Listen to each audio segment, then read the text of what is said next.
Hi friends, துளைந்தேனடி உன்னில் நான் நிறையா ஃப்ரெண்ட்ஸ் படித்து பார்த்துட்டு கதை சூப்பராக இருக்குன்னு சொல்லியிருக்கீங்க. ஒரு சிலர் எனக்கு லிங்க்கு தெரியல எப்படின்னு பார்க்க அப்படின்னு சொல்லியிருந்தீங்க. ப்ளேலிஸ்ட்டில் கொடுத்துருக்கப்பா அப்படின்னு இல்லைன்னா இந்த வீடியோட கீழேயும் லிங்க்கு கொடுக்குறேன் பாருங்கள்.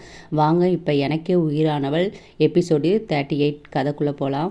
அதே சமயம் அவள் உடல் அவன் மீது இருந்ததால் மதி உடல் நடுங்குவதை அவனால் உணர முடிந்தது. அவசரமாக அவனிடமிருந்து பிரிந்து அவன் மீது இருந்த ஜாக்கெட்டை எடுத்து, இந்தா உன்னோட ஜாக்கெட்டை கிளட்டு, அது ரொம்ப ஈரமாக இருக்கு, என்னோடதை போட்டுக்கோ என்று நீட்டினான். தேங்க்ஸ் என்று சொல்லி அவளது ஜாக்கெட்டு என்றதும் ஏதோ நினைவு இல்லை நான் அப்புறமா கிளட்டுறேன் என்று சொன்னாள்.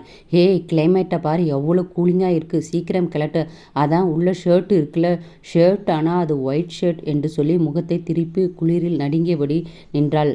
அப்பொழுதுதான் வெள்ளை நிறம் தண்ணீரில் இருந்தால் என்ன ஆயிருக்கும் என்று புரிந்து, ஓகே ஒயிட் என்று சொல்லி வீட்டை நோக்கி நடந்தான். அந்த வீட்டை திறந்து உள்ளே சென்றதும் மதி உள்ளே அந்த வீட்டை சுற்றி பார்க்க கூட முடியாமல் கைகளை தேய்த்து விட்டபடி நின்று இருந்தாள். கௌசிக் அறைக்கு சென்று கவருடன் வெளியே வந்தான்.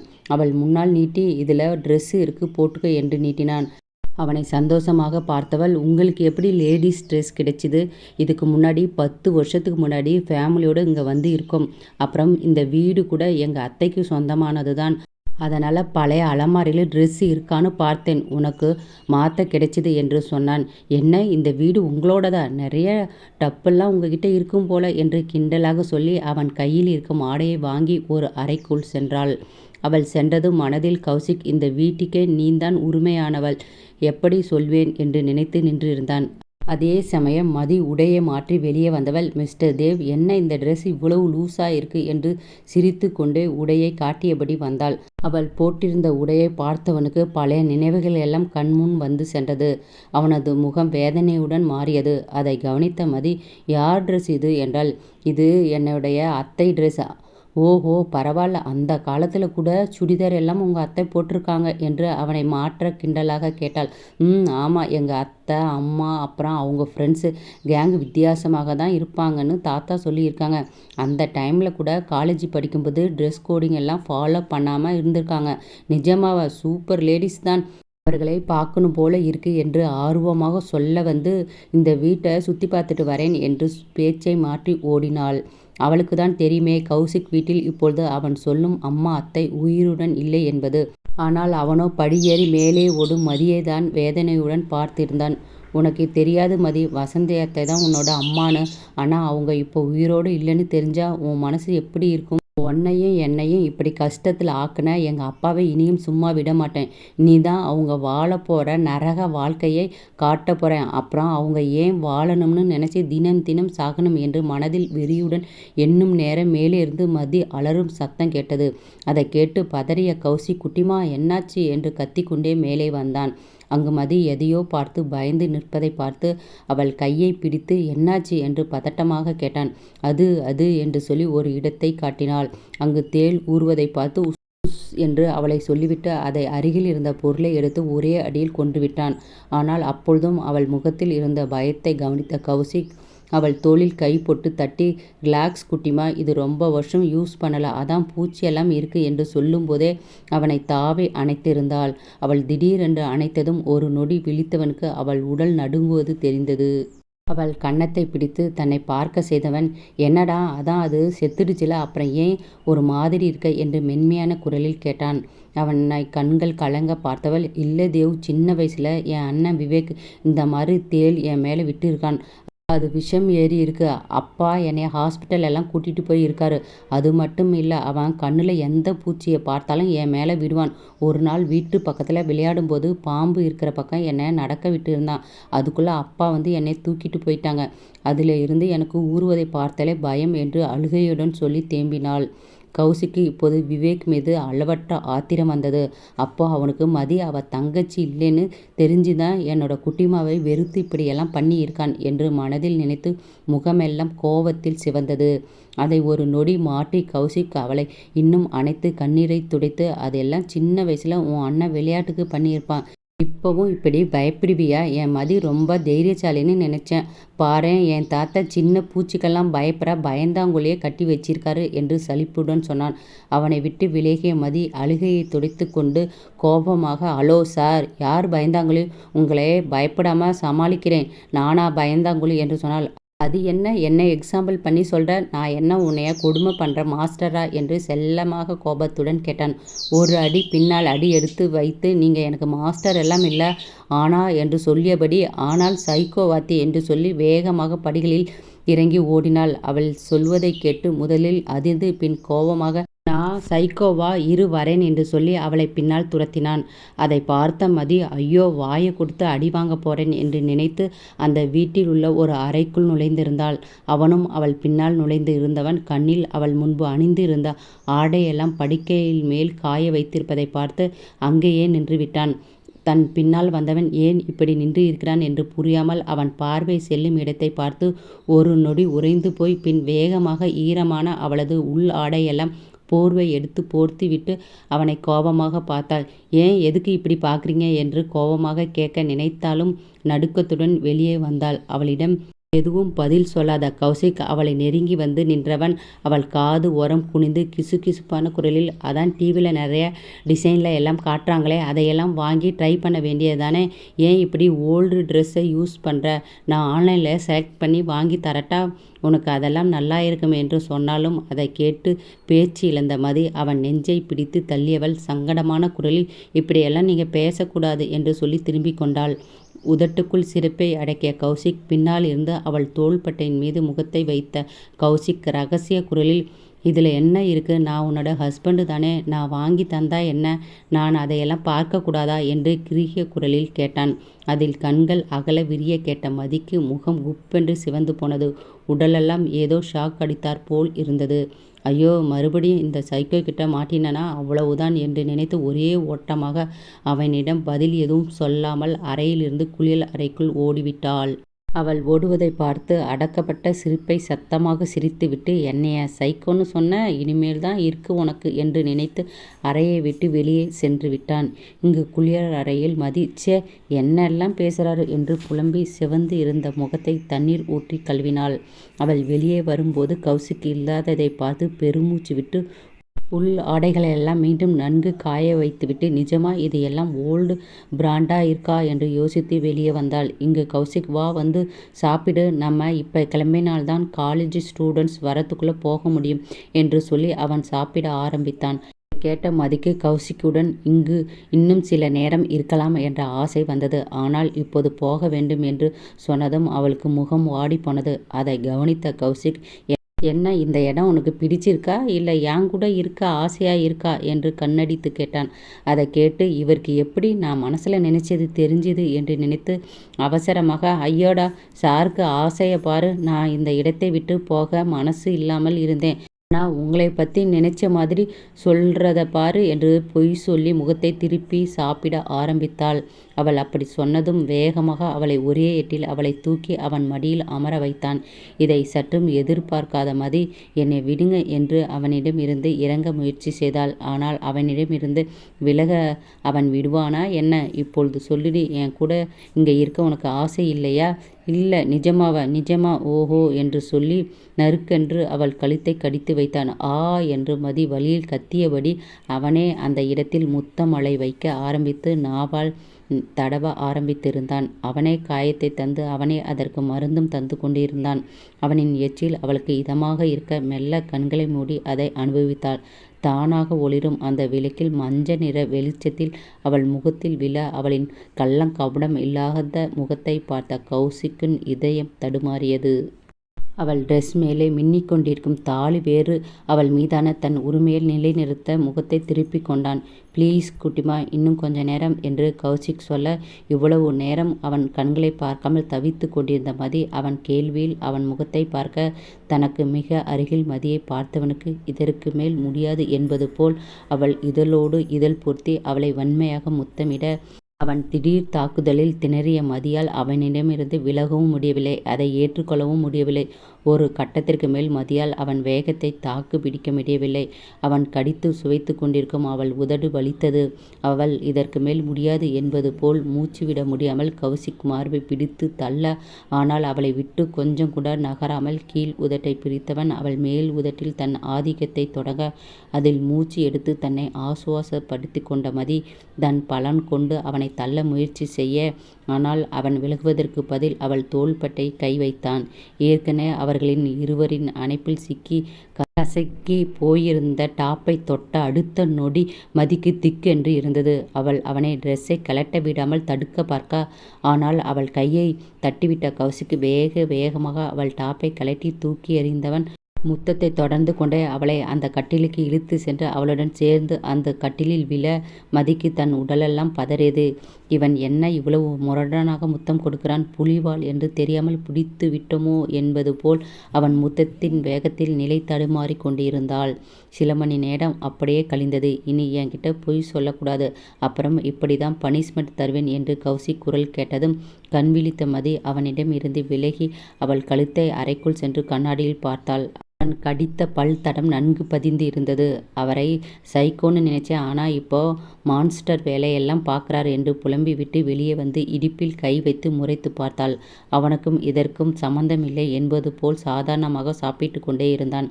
அதை பார்த்து கடுப்பான மதி அவளும் அவன் எதிரில் அவனை முறைத்து கொண்டே சாப்பிட ஆரம்பித்தாள். கௌசிக் அவள் முறைப்பதை அறிந்து உள்ளுக்குள் சிரித்து சீரியஸாக முகத்தை வைத்து சாப்பிட்டு முடித்து வெளியே சென்று விட்டான். பின் இருவரும் பைக்கில் எதுவும் பேசாமல் ஹோட்டலுக்கு வந்து சேர்ந்தார்கள். இங்கு அறைக்கு வந்த மதி வேகமாக முன்பு இருந்த ஆடையை அணிந்துவிட்டு சென்னைக்கு செல்ல ரெடியாகியிருந்தாள். இங்கு கௌசிக் அவனது பாடி கார்ட்ஸிடம் ஃபோன் செய்து ஒரு திட்டத்தை தீட்டியிருந்தான். அதே சமயம் வெளியில் சென்று இருந்த மாணவர்கள் பஸ்ஸில் வந்து இறங்கினார்கள். இங்கு சென்னையில் வாணி கௌசிக் கல்லூரிக்கு வராததால் அவனை தேடி அவனது அப்பார்ட்மெண்ட்டிற்கு சென்றிருந்தாள். இங்கு ரூமுக்கு வந்த மாணவர்கள் சென்னைக்கு போக அறைக்கு சென்று தயாராகி பேக்கெல்லாம் எடுத்துக்கொண்டு வெளியே வந்தார்கள். அதே சமயம் அங்கு வந்த ஹோட்டலின் மேனேஜர் கல்லூரி ஆசிரியரிடம், எக்ஸ்கியூஸ் மீ சார், இங்கே தங்கியிருக்கிற ஒருத்தரோட பர்ஸு நேற்று இருந்து காணும், அதனால் உங்கள் ஸ்டூடெண்ட்ஸை செக் பண்ணணும் என்று சொன்னார். அதை கேட்டு கோபமான ஆசிரியர், ஹலோ சார், எங்கள் பசங்க அப்படியெல்லாம் கிடையாது என்றார். ஓகே சார், அதை நாங்கள் நம்புவோம், ஆனால் போலீஸ் நம்பாதே என்று பின்னால் நின்றிருந்த 2 போலீஸையும் அவர்களுடன் ஒரு பெண் போலீஸும் நின்று இருந்தார்கள். அதை பார்த்து அமைதியான ஆசிரியர், அப்போ கம்ப்ளைண்ட் கொடுத்தது பெரிய செல்வாக்குல இருக்கிறவங்களா என்றார். எஸ் சார், அவங்க இந்த ஹோட்டல் பார்ட்னர், நேற்று கேம்ப் போட்டப்ப அவர் இந்த பக்கம் வந்திருக்காரு, அப்புறம் மிஸ் ஆயிடுச்சுன்னு சொல்லி போலீஸ்கிட்ட அவரோட பாடி கார்டு சொல்லியிருக்காரு. வேறு வழி இல்லாத ஆசிரியர் ஓகே சார் என்று மாணவர்களிடம் நிலைமை எடுத்து கூறி லைனில் நிற்க வைத்தார். முதலில் பெண்களின் பேக்கெல்லாம் செக் செய்துவிட்டு தனியே அறைக்கு சென்று பெண் போலீஸ் உடையில் மேல் ஸ்கேன் செய்துவிட்டு அவர்களை அனுப்பி வைத்தார். மதி ஒன்றும் புரியாமல் நடப்பதை வேடிக்கை பார்த்தாள். பின் நேரம் ஆவதை உணர்ந்து சைக்கோ வாத்தியை பார்த்துட்டு வரலாமா என்று யோசித்து யாருக்கும் தெரியாமல் மெல்ல கௌசிக் தங்கி இருக்கும் ஹோட்டலுக்கு முன்பு செல்ல போக அதற்குள் ஃபோன் அடித்தது. அதை எடுத்து பார்க்க கௌசிக் நம்பரை பார்த்து முகமலர்ந்து அட்டன் செய்தாள். என்ன குட்டிமா, என்னைய மிஸ் பண்ணுறியா? ஆசைதான், உங்களை யார் மிஸ் பண்ண போகிறா? அப்புறம் ஏன் என்னோட ரூமுக்கு முன்னாடி நிற்கிற என்றான். அது இங்கே இருக்கிற செடிகள் எல்லாம் நல்லா இருந்துச்சு, அதான் அதை பார்க்க வந்தேன். அப்போ என்னை பார்க்க வரலையா? நான் ஏன் பார்க்கணும்? நீங்கள் யார் எனக்கு ஏன் தெரியாதா? தெரியாதே. அப்போ உன் கழுத்தில் இருக்கிற செயினை பாரு, புரியும் என்றான். ஆனால் நீங்கள் போட்ட ரிங் இருந்தால் ஞாபகம் வரும், இப்போ அது இல்லையே என்று சொல்லும் போதே குரல் கம்மியது. எதுக்கு இப்போ ஃபீல் ஆகிற? நான் உனக்கு அந்த மாதிரி 100க்கு மேலே வாங்கி தரேன், போதுமா? இல்லை, எனக்கு அதுதான் வேணும் என்று சின்ன பிள்ளை போல் சொன்னாள். அவனுக்கு அவளை நினைத்து சிரிப்பதா அழுவதா என்று புரியாமல், என்னை விட உனக்கு அதுதான் முக்கியமா? அப்போ நான் வேணாமா என்றான். அப்படியெல்லாம் கேள்வி கேட்கக்கூடாது என்று கோபமாக சொல்லி ஃபோனை வைத்து விட்டாள். அதே சமயம் அங்கு மாணவர்கள் பேக்கெல்லாம் செக் செய்யும் போது 3 மாணவர்கள் பேக்கில் இருந்து நிறைய பணம் மற்றும் கத்தி எல்லாம் இருப்பதை பார்த்து முழுவதும் ஆராய்ச்சி செய்தார்கள். அதில் ஒரு மோதிரம் இருப்பதை பார்த்த குரு அங்கு வந்து அதை கையில் எடுத்து, சார், இது என் ஃப்ரெண்டு மதியோடது சார் என்று சொன்னவன் நிமிர்ந்து அந்த 3 பேரையும் பார்த்த பின்புதான் அதில் முதல் நாள் சக்தி என்ற 1ஆம் ஆண்டு மாணவன் தானாக வந்து மதியிடம் பேசியது நினைவு வந்து அவனை அடிக்க சென்றான். அவன் கையை பிடித்து தடுத்த போலீஸ், என்ன இருந்தாலும் இவர்களை நாங்க பார்த்துக்கலாம், உன் ஃப்ரெண்டை கூட்டிட்டு வந்து ரிங்கை வாங்கிட்டு போ என்று சொன்னார். குரு அவசரமாக மதிக்கு கால் செய்து ரிங் கிடைச்சதை பற்றி சொன்னான். அதை கேட்டு உற்சாகமாக அங்கு வந்த மதி போலீசிடம் நன்றி சொல்லிவிட்டு அதை வாங்கி விரலில் போட்டதும் அதை கௌசிக்கிடம் காட்ட வேண்டும் என்று தோன்றியது. குருவிடம் சீக்கிரம் வந்து விடுகிறேன் என்று சொல்லி யாரும் பார்க்கும் முன் ஹோட்டலுக்கு பின் வாசல் வழியாக கௌசிக்கை காண சென்றாள். அதை பார்த்த பாடி கார்ட்ஸ் அவனது போனை எடுத்து மற்ற பாடி கார்ட்ஸுக்கு கௌசிக் ஹோட்டல் பக்கம் யாரும் வராதபடி பார்த்து கொள்ள சொன்னான். அவள் வருவதை முன்பே அறிந்தது போல் கௌசிக்கின் பின் வாசல் கதவை திறந்துதான் வைத்திருந்தான். உள்ளே வந்தவள் கௌசிக்கை ஹாலில் தேடினாள். அவன் அங்கு இல்லாததால் ஒவ்வொரு அறையாக சென்று பார்த்தாள். அங்கு அவன் துணியெல்லாம் பேக் செய்ததை பார்த்து வேகமாக அவன் பின்னால் வந்து அணைத்தவள் முன்னால் அவளது விரலை நீட்டி, இங்கே பார்த்தீங்களா, என் ரிங் கிடைச்சிருச்சு என்று உற்சாகமான குரலில் சொன்னாள்.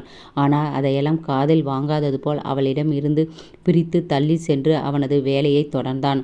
அவன் தோள் பிடித்த மதி, ஏன் பேச மாட்டீங்க என்று புரியாமல் கேட்டாள். அவளை நிமிர்ந்தும் கூட பார்க்காமல், என்னை விடு, உனக்கு அந்த ரிங் தானே முக்கியம், அதான் என்னோட ஃபோனை நீ கட் பண்ண என்று சொன்னான். அப்படியெல்லாம் எதுவும் இல்லை, அப்போ ஏதோ ஒரு அப்செட்டில் இருந்தேன், அதான் கட் பண்ணிட்டேன், சாரி என்று சொல்லி அவனது தாடையை பிடித்தாள். அவள் கையை தட்டிவிட்ட கௌசிக், என்னை வேண்டாம் என்று சொன்ன மாதிரி தான் உன்னோட நடவடிக்கை இருந்துச்சு, இப்போ ரிங் கிடைக்கலனா என் கூட சரியாக பேச மாட்டதானே, அப்படிதானே என்று சொல்லி அறையை விட்டு வெளியே போனான். அவன் சொன்னதை கேட்டு வேகமாக வந்து அவன் கையை பிடித்த மதி, ஓகே, நான் பண்ணது தப்பு தான், நான் என்ன பண்ணுவேன், தாலியை கூட போட முடியாது, இந்த ரிங்கை பார்க்கும்போது எல்லாம் எனக்கு தாலிக்கு நிகர் நீங்கள் போட்டு விட்டது தான் ஞாபகம் வரும், இப்போ அதுவும் இல்லாமல் போனது ஒரு மாதிரி கஷ்டமாக இருந்துச்சு என்று சொல்லும்போதே அழுக ஆரம்பித்தாள். அவள் அழுவதை காண முடியாமல் ஒரே ஏட்டில் அவளை இழுத்து அணைத்தவன், என் செல்ல குட்டிமா தானே, அழக்கூடாது, சும்மா உன் கூட கோபம் இருக்கிற மாதிரி விளையாடினேன் என்று சொல்லி அவள் முதுகை வருடி விட்டான். அவனிடமிருந்து சிறிது விலகி நெஞ்சில் குத்தியவள் விரல் நீட்டி, இனி இப்படி விளையாட்டுக்கு கூட என்னை அவாய்ட் பண்ணுற மாதிரி பண்ணக்கூடாது என்று மிரட்டும் தோணில் சொன்னாள். அவள் கண்களை துடைத்துவிட்டு இதழில் ஒட்டி எடுத்தவன், ஓகே பொண்டாட்டி மேடம் என்று சொல்லி சிரித்தான். அவன் பொண்டாட்டி என்று சொன்னதும் முகம் சிவந்து, சரி நான் போகிறேன், குரு தேடுவான் என்றாள். என் கூட சென்னைக்கு வரியா குட்டிமா என்றான். என்ன ஜோக்கா என்று சொல்லி அவனை செல்லமாக முறைத்துவிட்டு சென்றாள். குருவுடன் பஸ்ஸில் ஏறி அமர்ந்தவள், அந்த சக்தி என்ன பண்ணுனாங்கடா தெரியல, ஆனால் போலீஸ் அவனையும் அவன் ஃப்ரெண்ட்ஸையும் கூட்டிட்டு போயிட்டாங்க, அநேகமாக அவங்க அம்மா அப்பா வந்தால் தான் விடுவாங்க, ஆனால் எப்படியோ யாரோ பர்ஸு தொலைஞ்சி போய் உன் ரிங்கு கிடைச்சிருச்சு, நீ லக்கி தான் என்றான். ஆமாண்டா என்று சந்தோஷமாக சொன்னாள். அவளுக்கும் இன்னும் தெரியவில்லை, கௌசிக் தான் பாடி கார்ட்ஸிடம் சொல்லி போலீஸை வரவழைத்து பர்ஸை காணும் என்று தேட சொல்லி மதியின் ரிங்கை கண்டுபிடிக்க சொன்னான் என்று. ஆமாம், உண்மையை சொல்லு, இந்த ரிங் நீ பாய் ஃப்ரெண்டு இருக்காங்கன்னு சொன்னியே, அவங்க போட்டதா? அதை கேட்டு வெட்கப்பட்டு சிரித்து, அப்படியும் சொல்லலாம், ஓகே, ஆனால் பார்த்து மதி, முதல்ல படிப்பு தான் முக்கியம், இந்த ட்ரிப்பு வர நீயே சூப்பர் மார்க்கெட்டில் அட்வான்ஸ் பணம் வாங்கி வந்திருக்க, லவ்னு சொல்லி படிப்பை ஸ்பாயில் பண்ணாத, வர எக்ஸாமில் நல்ல மார்க் வாங்கினால்தான் உன்னால் ஃப்ரீ ஸ்காலர்ஷிப்பில் படிக்க முடியும் என்று ஒரு நண்பனாக அறிவுரை சொன்னான். அவனை பெருமையாக பார்த்தவள், சரிடார் குரு, நான் நல்லா படிக்கிறேன், அப்புறம் இந்த பார்ட் டைம் பணம் காலேஜுக்கு பத்த மாட்டேங்குது, அதுக்கு நான் ஒரு ஐடியா வச்சிருக்கேன் என்று அவளது ஐடியாவை சொன்னாள். சூப்பர் மதி, இதை பற்றி கணேஷ் கிட்ட சொல்லலாம் என்று குரு ஆர்வமாக சொன்னான். ஓகே, ஷாப்பிங் என்ன பண்ணின என்று குருவிடம் கதை பேசி ஜன்னல் பக்கம் பார்க்கும்போதுதான் அன்று காலை கௌசிக் அவளை பைக்கில் வெளியே அழைத்து சென்ற வண்டி போல் இருக்க, இது அந்த வண்டி மாதிரி தான் இருக்குது, ஆனால் அவர் காரில் சென்னை போகிறேன்னு தானே சொன்னார் என்று பஸ்ஸின் அருகில் ரோட்டில் செல்லும் பைக்கை நன்கு உற்று பார்க்கும்போது தான் அதை ஓட்டி வருவது கௌசிக் என்று உறுதி செய்தாள். 10 மணி நேரம் எப்படி ட்ராவல் பண்ணிட்டு போவார், காலையில் ஏதோ கிண்டலுக்கு சொன்னேன், அதே சீரியஸாக எடுத்துக்கிட்டார் என்று கவலையாக நினைத்து நெற்றில் கை வைத்தாள். அதே சமயம் அவளது ஃபோன் நம்பருக்கு கௌசிக் நம்பரில் இருந்து அழைப்பு வருவதை பார்த்து டிரைவ் பண்ணும்போது எதுக்கு ஃபோன் பண்ணுறாரு என்று கோபமாக கட் செய்து பைக்கை முறைத்து பார்த்தாள். அதை உணர்ந்த கௌசிக் சிரித்துவிட்டு உற்சாகமாக பைக்கை ஓட்டினான். அவர்கள் சாப்பிட ஹோட்டல் ஒன்றை நிறுத்தியதும் குருவுடன், நீ சாப்பிட்டு வா, எனக்கு பசிக்கலை என்று சொல்லி வெளியே வந்து கௌசிக்கை தேடினாள். அவள் கையை பிடித்து அருகில் இருந்த ஹோட்டலுக்குள் இழுத்து சென்றவன், என்ன சாப்பிட்ற சொல்லு, ஆர்டர் பண்ணுறேன் என்று சொல்லி வசீகர புன்னகை செய்தான். அவனை முறைத்து, எதுக்கு இவ்வளவு தூரம் பைக்கில் ட்ராவல் பண்ணுறீங்க, எல்லாம் என்னோட ஒய்ஃபை இம்ப்ரெஸ் பண்ணதான் என்று கண்ணடித்து சொன்னான். அதை கேட்டு அடுத்து பேச முடியாமல் என்னமோ பண்ணுங்க என்று சொல்லி வேறு எங்கேயோ பார்த்து புன்னகை செய்தாள். அப்போ நீ இம்ப்ரெஸ் ஆயிட்டியா என்றான் ஆர்வமாக. என் தேவ் எனக்காக என்ன பண்ணினாலும் எனக்கு பிடிக்கும் என்று வெக்கத்துடன் சொல்லி அங்கிருந்து வெளியே ஓடினாள். அச்சச்சோ இவ்வளோ அழகா வெக்கப்பட்டா என்ன பண்ணுவேன், என் ஃபீலிங்ஸ் கண்ட்ரோல் இல்லாமல் போகுதே என்று நினைத்து தன் தலைக்கோதி பெருமூச்சு விட்டு அவனது அக்மார்க் புன்னகையை வீசி அங்கிருந்து சென்றான். கொடைக்கானலில் இருந்து சென்னை வர நடு இரவு ஆகியிருந்தது. பஸ்ஸிலிருந்து இறங்கிய குரு, ஹே மதி, இந்த டைமில் எப்படி தனியாக போவ, நானும் உன் கூட வந்து வீடு வரைக்கும் விட்டுட்டு போகிறேன் என்று சொன்னான். அதே சமயம் அவளது மொபைலுக்கு மெசேஜ் வந்தது. எல்லோரும் போகிற வரைக்கும் வெயிட் பண்ணு, நான் அங்கே வரேன் என்று மெசேஜ் வந்து இருந்தது. அதை பார்த்து முகம் மலர்ந்ததை பார்த்த குரு, என்ன இந்த டைமில் கூட முகம் பிரைட் ஆகுது, அது என்னோட பாய் ஃப்ரெண்ட் தான் என்னை வந்து பிக் பண்ண வரேன்னு சொல்கிறாரு என்று சொன்னான். அவளை முறைத்த குரு, இங்கே பாரு மதி, நீ லவ் பண்ணுறவங்க நல்லவங்களா இருந்தாலும் இப்படி தனியாக யாரையும் நம்பி போகிறது நல்லதில்லை. உன்னை நம்பி தானே உங்கள் அம்மா அப்பா இங்கே அனுப்பி வச்சிருக்காங்க என்று சொன்னான். அவன் தோள் தட்டிய மதி, நீ எனக்கு அப்பாவாக பிறந்து இருக்க வேண்டியது குரு. எனக்கு நீ சொல்கிறது புரியுது, ஆனால் என்னை நினைத்து ஃபீல் ஆகாத, அவர் ரொம்ப நல்லவர். ஒரு நாள் நம்ம கேங்குக்கு கூட்டிகிட்டு வந்து காட்டேன் என்று பேசி சமாளித்து அவனை அங்கிருந்து அனுப்பினாள். எல்லோரும் சென்று விட்டார்களா என்று சுற்றி பார்த்த மதி எங்கே இன்னும் காணோம் என்று யோசித்து கௌசிக்கு ஃபோன் செய்ய போனாள். அதே சமயம் அவளை இடிப்பது போல் ஒரு கார் வந்து அவள் முன்னால் நின்றது. இருட்டில் காரின் வெளிச்சத்தில் அவள் கண்களை கூச செய்தது.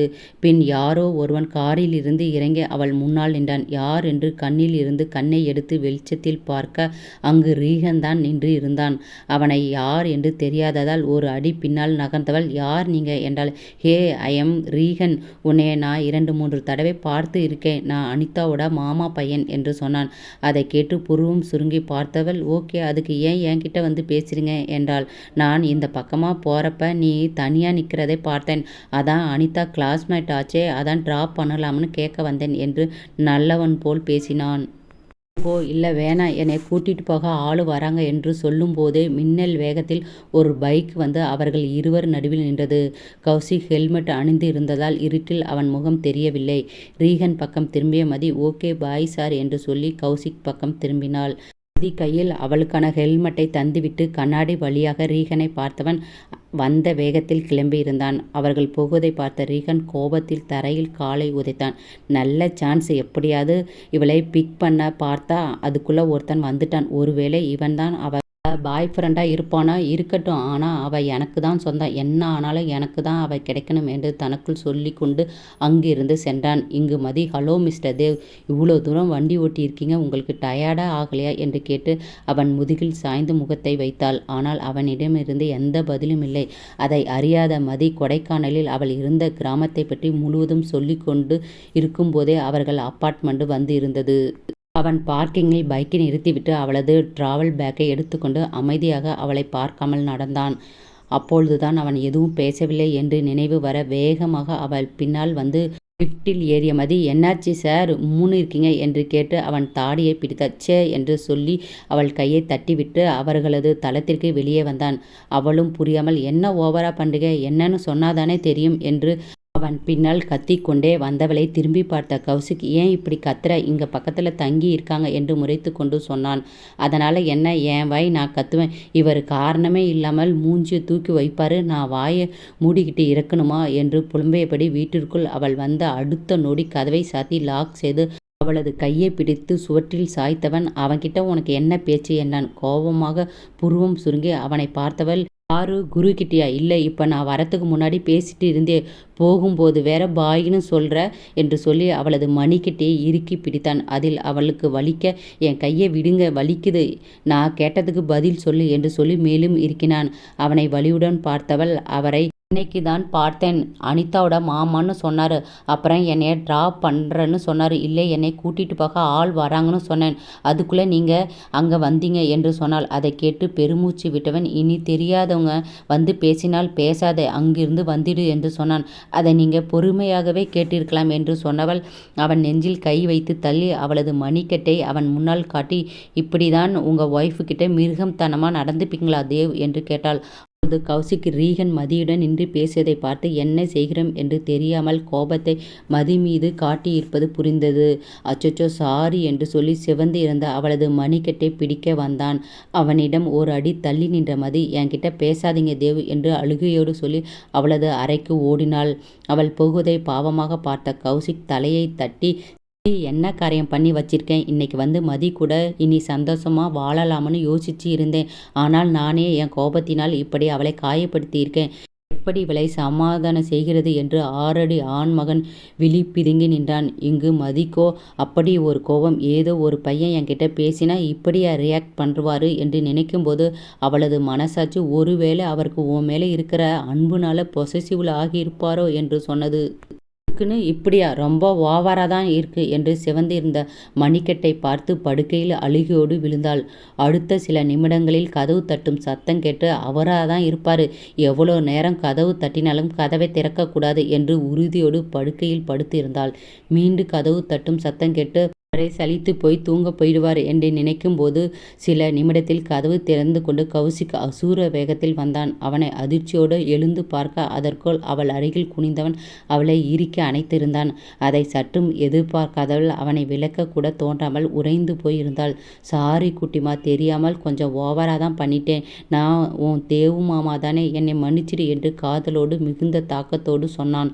அவன் சொன்னதை கேட்டு அவளும் அவனை அணைக்க சென்றவளுக்கு ஈகோ வந்து ஒட்டி கொண்டது.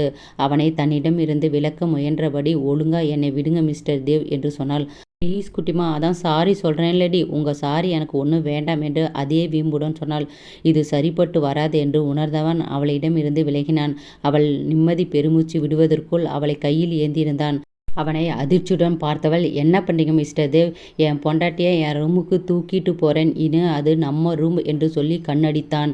அவன் சொன்னதை கேட்டு கண்கள் விரிய, அதையெல்லாம் என்னால் இருக்க முடியாது, உங்ககிட்ட யார் பர்மிஷன் கேட்டால், இனி என் கூட தான் நீ தூங்கணும் என்று சொல்லி அவனது அறைக்கு வந்தவன் அவளை படுக்கை பூ போல் போட்டான். அவன் சொன்னதை கேட்டு கோபமாக எழுந்தவள், என்ன நான் உங்கள் கூட தூங்கணுமா என்று கேட்கும்போதே அவள் எண்ணம் எங்கோ தப்பாக சென்றிருந்தது.